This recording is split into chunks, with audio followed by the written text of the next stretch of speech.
السلام عليكم ورحمة الله وبركاته، متابعينا الجمال عاملين ايه؟ ايه رأيكم بقى؟ تعالوا كده، كان في اوردر منين قلت اطلع واعمله معاكم. عايزه اقول لكم ان المنين بيدوب كده في البق بالشمر واليانسون.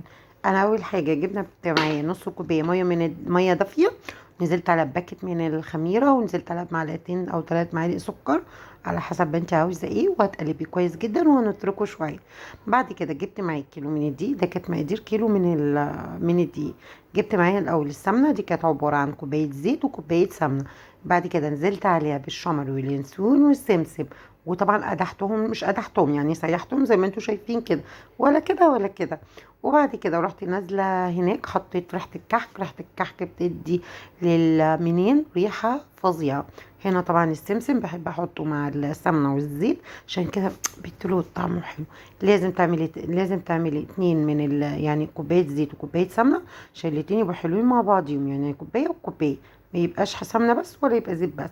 بعد كده جبت معايا، حطيت هنا رشه ملح، وحطيت السمسم زي ما انتوا شفتوا، ونزلت بمعلقتين برضو من السكر، ومع نزلت بباكت من البيكنج باودر، ورحت حاطه عليهم البيكنج باودر زي ما انتوا شايفين كده بالظبط.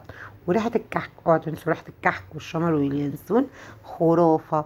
وهضرب كله مع بعضيه. طبعا جبتها هنا ورحت مسيحاه زي ما انتوا شايفين، واخد كل دوت وهحطه على العجين بتاعي في العجين. طبعا عشان العجين مش يعني الناحيه التانيه، فانا بوريكم انا بعمل ايه. انا عجنتها وبقت معايا زي الملبن، بصوا بقت عامله ازاي. طبعا دهنت الطبق معايا، خليت العجينه معايا ولا بتلزق ولا لابسه، يعني زي ما انتوا شايفين كده ملبن. حطيته، ما خدتش مني سوائل، هي بس اخدت معايا نص كوبايه من الميه بتاعه الخميره، ونص كوبايه ميه دافيه، والسمنه والزيت اللي انتوا كنتوا شايفينها. طبعا قسمت هنا العجينه، وبعد كده بقى حنينها كده في ايدي كده، يمين وشمال ويمين وشمال. عايزه اقول لكم منين المقادير دي امشوا عليها بجد، تحفه وهيعجبكم جدا جدا وخطير. جبتها وهمسكها بقى كده، ايه، اظبطها كده يمين واظبطها شمال. بصوا يا جماعه، الحاجه لما بتبقى صادقه بتبقى احلى في الشرح، ما بتشرح كده ايه، نظري. بعد كده جبت كيس، ليه كيس سالي؟ عشان كيس بيسهل معايا عمليه الفرد، بيخليها ايه، على طول كده بالنشابه، بتبقى سهله معاكم. جربوها هتعجبكم جدا. يعني لما تجيبوا الكيس وتحطوه كده بقى على الرول اللي انتوا عملتوه بتاع العجينه، اي عجينه بقى انتوا بتعملوها، هيسهل معاكم الفرد بطريقه فظيعه. بعد كده تفضلي بقى انت تفردي لحد ما تنسقيها وتشوفيها انت عايزاه ايه. هتسويها من الجناب ومن تحت ومن فوق المقاس اللي انت عايزاه.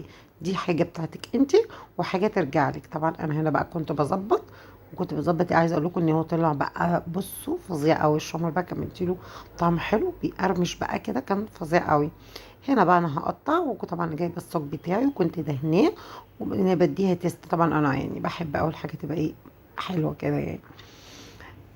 بسويها. بعد كده هنقطع، ونقوم حاطين بقى في الصوص بتاعك اللي انت اديتي له رشه كده من الزيت، وهنسيبه يخمر. طبعا نسيت اقول لكم ان احنا طبعا بعد ما عجناه في العجان، احنا سيبناه يستريح يعني ربع ساعه كده ولا حاجه، وبعد كده رحت على طول اشتغلت. بس لازم تسيبي العجينه تستريح عشان تعرفي تشكليها، مش اكتر من كده. والتخميره الكبيره بقى دي، اللي هو بعد ما بنشكله بنسيبه يعني، بس هو عامه اصلا ما بيطولش.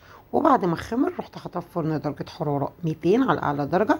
اخد لون معايا الدهبي التحفه دوت، بقوم مطفيه من تحت وايده الشويه واسيبه لحد ما ينشف. بصوا بقى، كان فظيع، كان تحفه بجد بجد بجد. جربوه، امشوا على المقادير دي، درجه حراره 200، هياخد لون من تحت، هنقوم طافيين من تحت وايدين الشويه. بصوا الجمال ده بقى. كانت اوردر وكانت فاضل معايا عجينه، قمت عاملاها زي الفطيره كده. طبعا ديت كان فاضل معايا بقى عجينه، قمت جايه وعاملاها زي فطيره كده، بس كانت تحفه قوي. جربوها وامشوا على المقادير ديت، هتعجبكم جدا جدا. ده كان الفيديو بتاعي، فيديو المنين. لو الفيديو بقى عجبكم، متنسوش تدعموني باللايك والشير، واشوفكم في فيديو جديد من نوعات سالي صلاح. السلام عليكم ورحمه الله وبركاته.